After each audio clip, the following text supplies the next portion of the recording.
Chapter 12 Paticcasamuppada in reverse order. Vipassi Buddha, before the attainment of Buddhahood, while as a bodhisattva, was deeply concerned about the great suffering of humanity and went into intensive contemplation as to the root cause of suffering of all sentient beings who were undergoing the ceaseless process of birth, old age, disease and death ad infinitum, and on how he could be able to attain the wisdom which would enable him to emancipate these beings from the endless process of birth, old age, disease and death.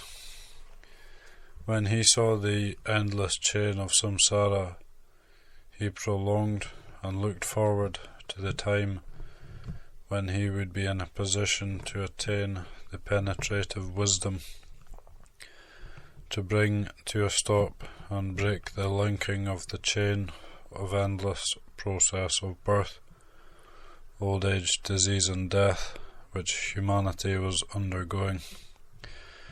He systematically investigated why and wherefore jati, jara, marana were taking place ad infinitum.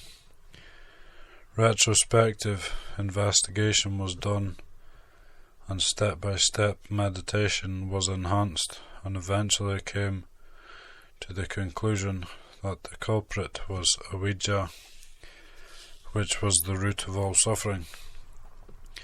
Again he practiced deep contemplation, starting from jati, jara, marana in reverse order several times, and then starting from the beginning, i.e. avijja, in usual regular order, until at last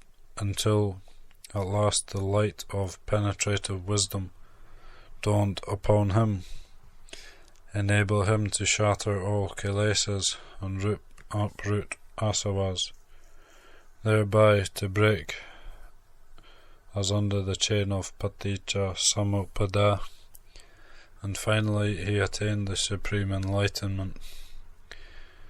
As the said matter, our Lord Gautama Buddha, before he attained Buddhahood, while as a bodhisattva, was much concerned about the endless suffering of humanity arising out of jati and jara marana, and by means of deep concentration as to the root cause of human suffering, i.e. endless process of birth, old age, disease and death, he finally attained the penetrative wisdom which enabled him to unfathom the whole process of Paticcasamuppada.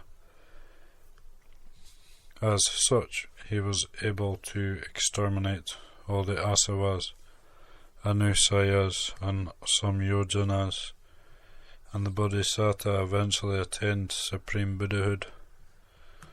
Whether the Buddhas appear in this world or not, there always exists the law of dependent origination, Paticcasamuppada, but only at the time of Buddha's appearance was the doctrine minutely explained and taught that such are jati and jara marana, and such are kamabhava, upadana, tanha, vedana, pasa, etc., etc.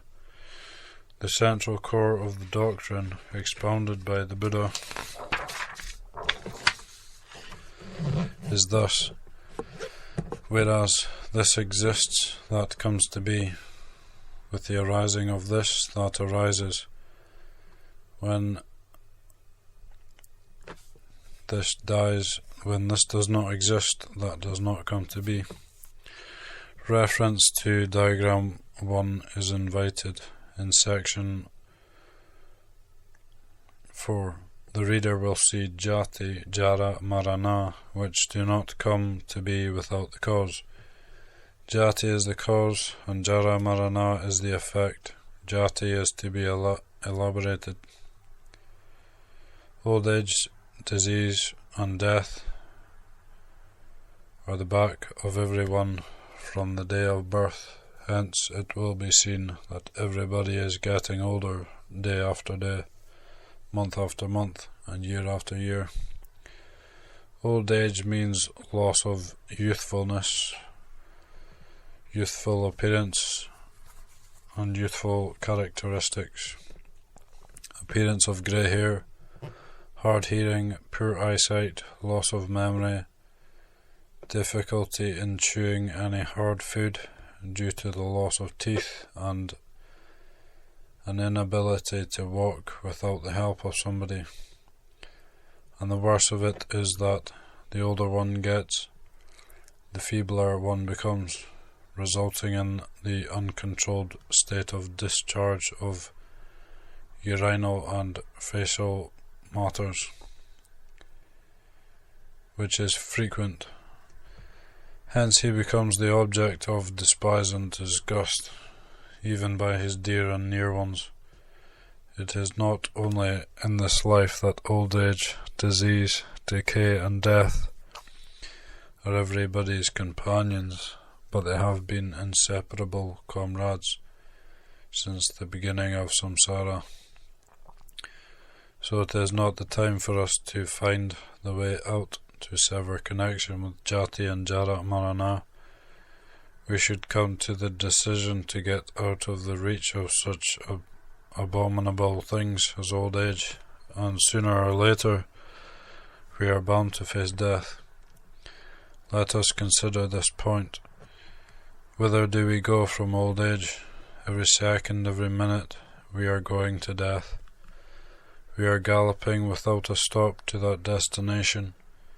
It is said, Maranampi dukkha satcha, which means death is suffering. There is no suffering as great as death. Just imagine, we are facing old age, and sooner or later we are bound to face death at any time of the year, month or day. We know not from which direction it will come and snatch us. Has anyone of us discovered any hiding place, or are we able to bribe the king of death so that we can be indulging so relentlessly in lobha, craving, dosa, hatred, mana, conceit? It is possible for us to ask for adjournment for a certain date. Is it possible for us to ask for adjournment for a certain date? Is that the reason why we are so overwhelmed by such lobha, dosa, and mana?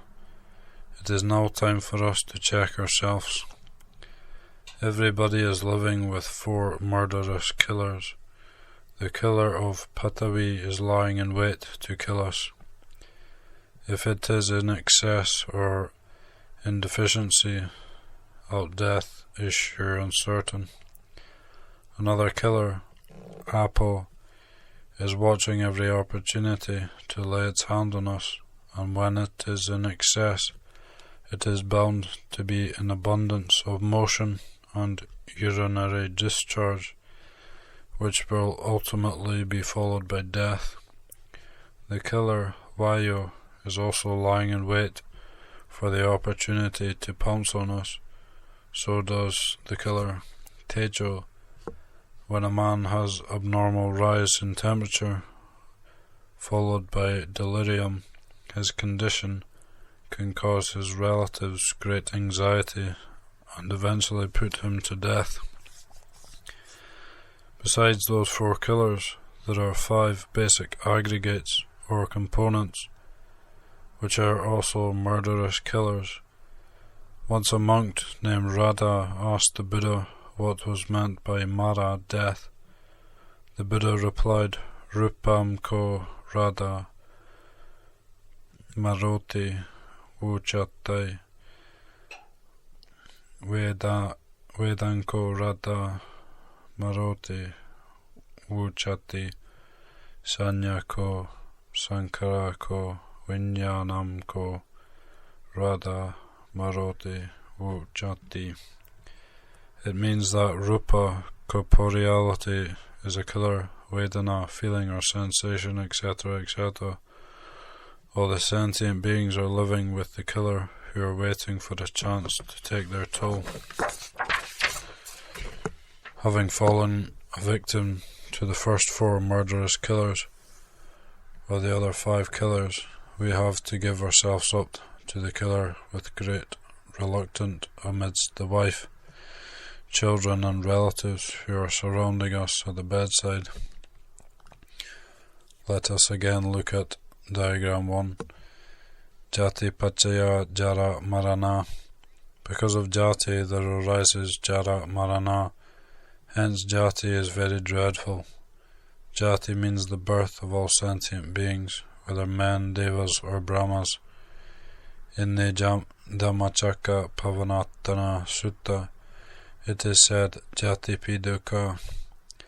It means whether it be it Jati of men or Deva or Brahma, Jati itself is dukkha. It is accompanied by Satya and faces of dukkha Satya. Because of our ignorance of the Paticcasamuppada, most of us fall into common fallacy, and being deluded by the monarch of the universe, king of Devaloka, we, the ignorant worldlings, long for and pray repeatedly whenever almsgiving are made, to attain such vanities of glory of monarch of universe, king of Devas or Brahma. According to Paticcasamuppada, these activities, as universal monarch or king of Devaloka, are dukkha satya, and are like the place of custody. The Buddha says, Tayo Bhava Aduga Ram Viya. It means, be it the existence of man, Deva or Brahma, they are just like the place of custody. Prayers of these boons are just like praying for imprisonment of oneself. For the so-called glories in these existences, be it man, Deva or Brahma, are spurious, illusory and glamorous. He who prays for Jati prays for the great precipice into which he will fall headlong from the top. Jati means rebirth. There is no such unpleasant or suffering as being in a mother's womb. It is due to the weakness of human memory that one fails to remember the untold misery that sundering for 9 months in the extremely narrow and strained space amidst the urinal and facial matters. Whether a Chakravarti, monarch of the universe, king of Devaloka, the starting point is invariable Jati. Hence prayer for a few Jati is just prayer for dukkha satya.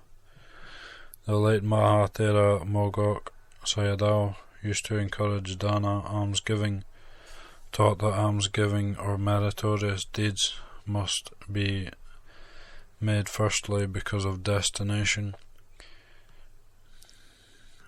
detestation, abhorrence and disgust of this burden of khandha, 5 aggregates or components, and secondly with a view to setting oneself free from jati, jara, marana, or to be free from Paticcasamuppada, samsara.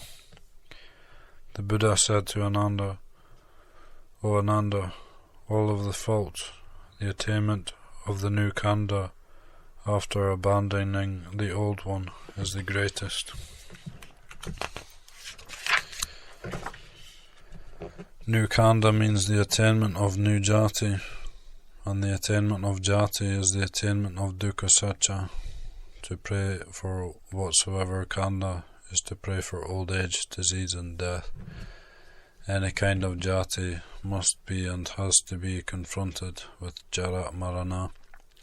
Some go further and pray for the enjoyment of higher position as the monarch of the universe and the king of Devaloka again and again.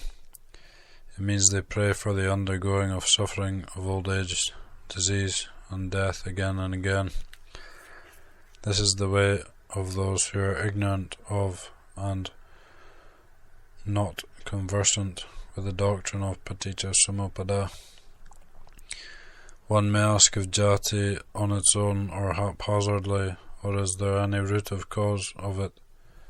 Yes, there is the root cause of kamabhava, which is more dreadful than jati, because it links section 3 with section 4, the future causal continuum.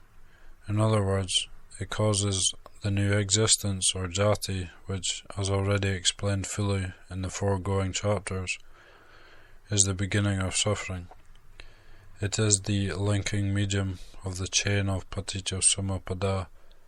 Kamabhava is nothing but kaya kama, vachi kama, and mano kama, physical, verbal, and mental actions, or punabhi sankara, apunabhi sankara, and ananjabi sankara.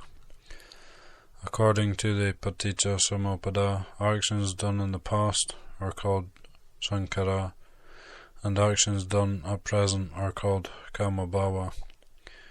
They are the same in meaning, though different words.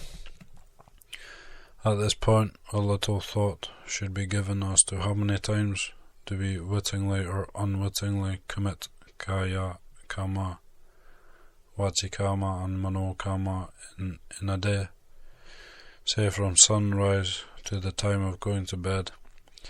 The Buddha says, Sabampi bhavagama gami kaman kamabhavo. It means whatever we do in this world, whether wholesome or unwholesome, will produce its effect in the next existence. In other words, we are the designer of our destiny for our future existence. Let us go one step further back and see whether kamabhava arises on its own, or it arises because of something else. Upadana paccaya kamabhavo.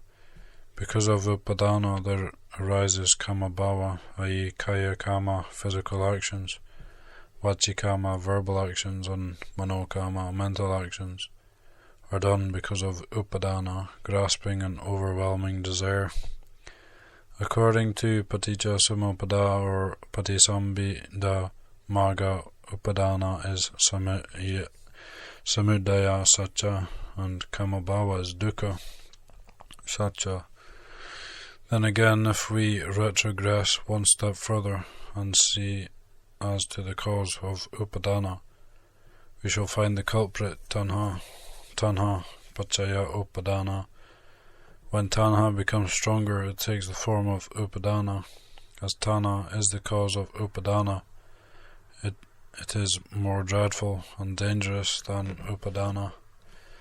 It is obvious that from sunrise to midnight, or say around the clock, there are people coming and going from one place to another, from north to south, from east to west, from one town to another, from one country to another, from one continent to another, by various kinds of transport, vehicles, steamers, or airplanes. Almost all these journeys, travels, flights, voyages are due to or prompted by tanha lobha.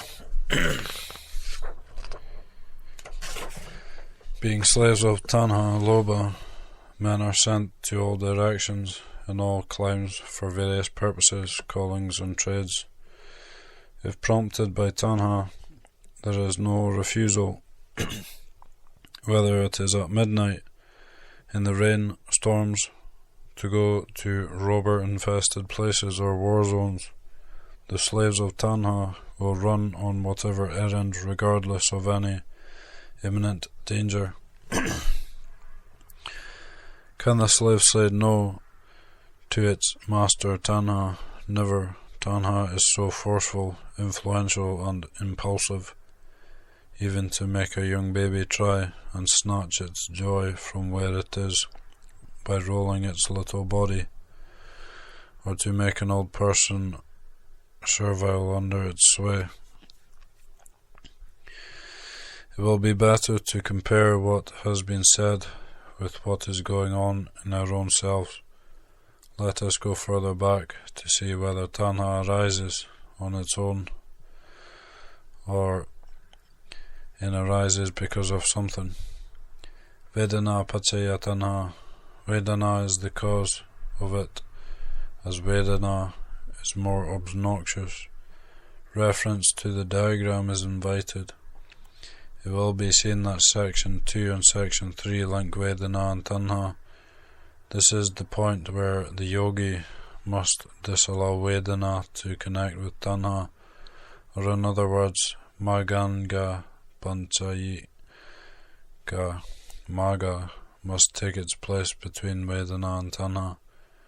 This means the yogi must practice meditation at this juncture so that avijja will become vijja, vijja udapadi. The methods of replacing Vedana paccaya tanha by Vedana paccaya panya will be dealt with in the next chapters.